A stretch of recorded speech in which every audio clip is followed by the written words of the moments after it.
Well, to talk about the magnitude of Bafana's achievement, we've roped in freelance sportscaster and sports analyst Nondumiso Mkhize.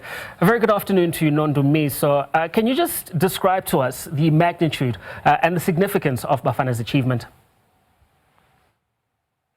It is quite amazing. Good afternoon to you and the viewers at large. I am so pleased to be here this afternoon.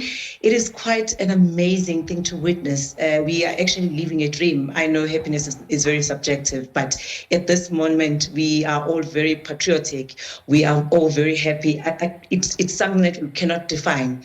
One cannot define the level of happiness and the level of misbelief that we are in at the moment, because it looked very, very difficult after that 3 points deduction. And after that draw, we lost hope, so much so that we thought it was going to be very hard.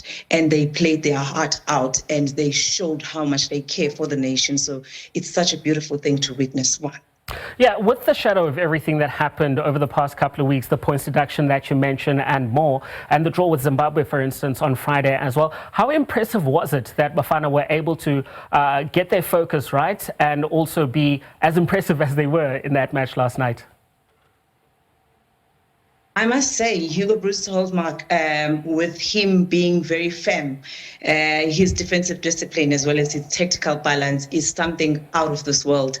That man is very brave. He is leading the squad very well, and he stands on business. When we talk about somebody who can stand on business, we are talking about that man. I must say, looking back at the time when he was appointed in 2021, we were in a very vile state, if I can put it that way, ranking-wise. In Africa as well as in the world, we were not a pleasing team or a nation.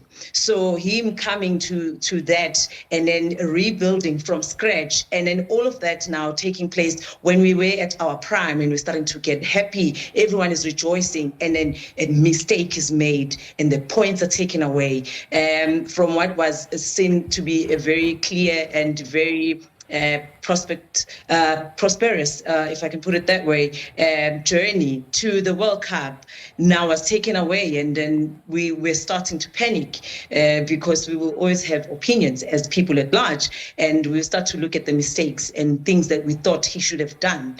And he always stood on business. He always said he uses his own strategies, and he uses the tactics that he feel will suit the team to make it to the qualifiers. And we believe that he done that, and he was very firm at doing that. So it's such an amazing thing to witness.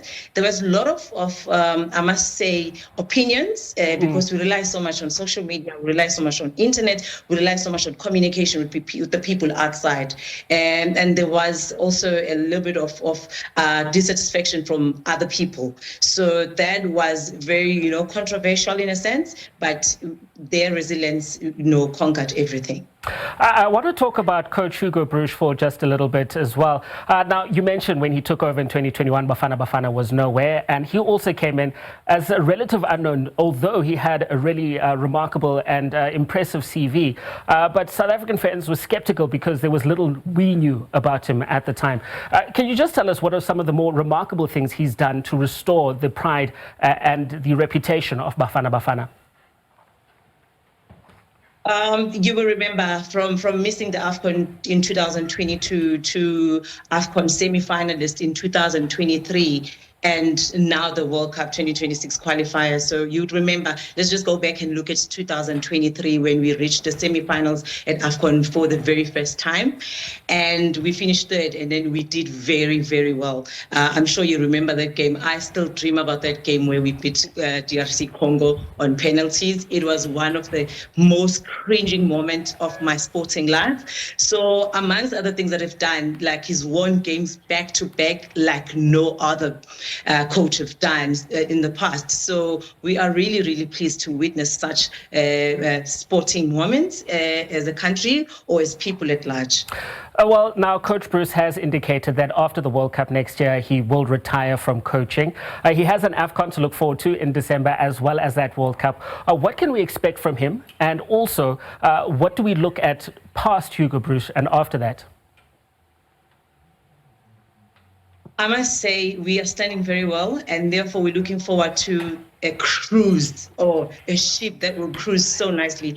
I so wish whoever is going to be Hugo Bruce's successor to do very, very well and always stand on business, because that's what it did. And then he was very firm. He's still very firm. And I believe going to the World Cup, he will go there at a very, very high spirit.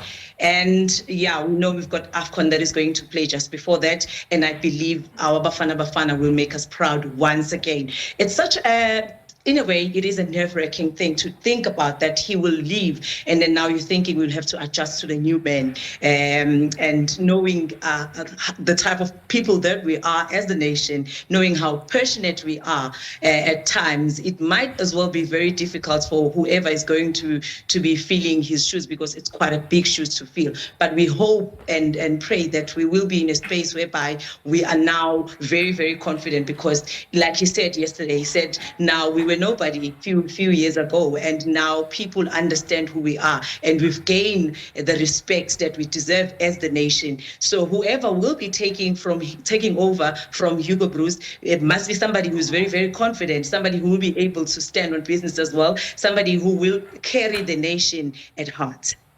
Right, Nondumiso, thank you very much for joining us. I wish we had more time. We could speak all night about Bafana Bafana. Thank you for joining us on SA Today.